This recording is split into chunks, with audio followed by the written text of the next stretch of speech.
இது வரைக்கும் விமானத்திலேயே போகாதவங்க யாராக இருந்தீங்கன்னா, ஆமாம், ஏழைகளாக இருப்பீங்க, நடுத்தர மக்கள் இருப்பீங்க, விமானத்து மேலே போகிறத பார்த்துருப்பீங்க. நீங்கள் உள்ளே ஏறி ஃப்ளைட்டில் பறந்து பார்த்துருக்கீங்களா? உங்களுக்கு சரியான வாய்ப்பு கொடுத்துருக்கிறார். யார்? நம்ம தமிழ்நாடுடைய மருத்துவ துறையை சார்ந்த ஒரு மந்திரி. என்ன சொல்கிறார் தெரியுமா? இன்றைக்கி செய்யணும், கண்டுபிடிக்கணும். அதுதான் பெரிய விஷயம்.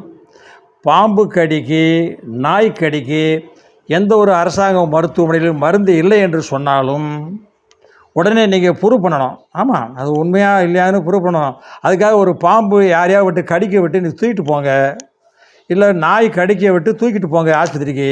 அவங்க மருந்து இல்லை, பாம்பு கடிக்க மருந்து இல்லை, நாய் கடிக்க மருந்து இல்லைன்னு சொன்னாங்கன்னா உங்களுக்கு ப்ரைஸ். நீ எந்த நாட்டில் இருந்தாலும் சரி, இலவசம், ஃப்ளைட்டில் நீங்கள் பறந்து வரலாம் அப்படிங்கிற உத்தரவாதத்தை தமிழ்நாடு மருத்துவத்துறை சார்ந்த மந்திரி சொல்லியிருக்கிறார். பயன்படுத்திங்க. விமானத்தில் பறக்கலாம். பாம்பு கடிக்கு, நாய் கடிக்கு அரசாங்க மருத்துவமனையில் மருந்து இல்லைன்னு சொன்னாங்கன்னா உடனே உங்களுக்கு ஃப்ளைட் தான் தெரிவிச்சிடணும்.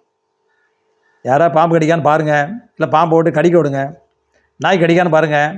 ஃப்ளைட்டில் போகிறது சாதாரண விஷயமா?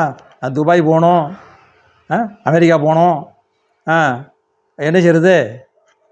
கொண்டு போய் ஆஸ்பத்திரியில் சேர்த்துருங்க. இல்லைன்னு சொல்லுவான். உடனே ஃபோன் அடிங்க மந்திரிக்கு, நம்பர்லாம் இருக்குது அப்படின்னு சொல்லிட்டு அடுத்த விடையில் வரேன்.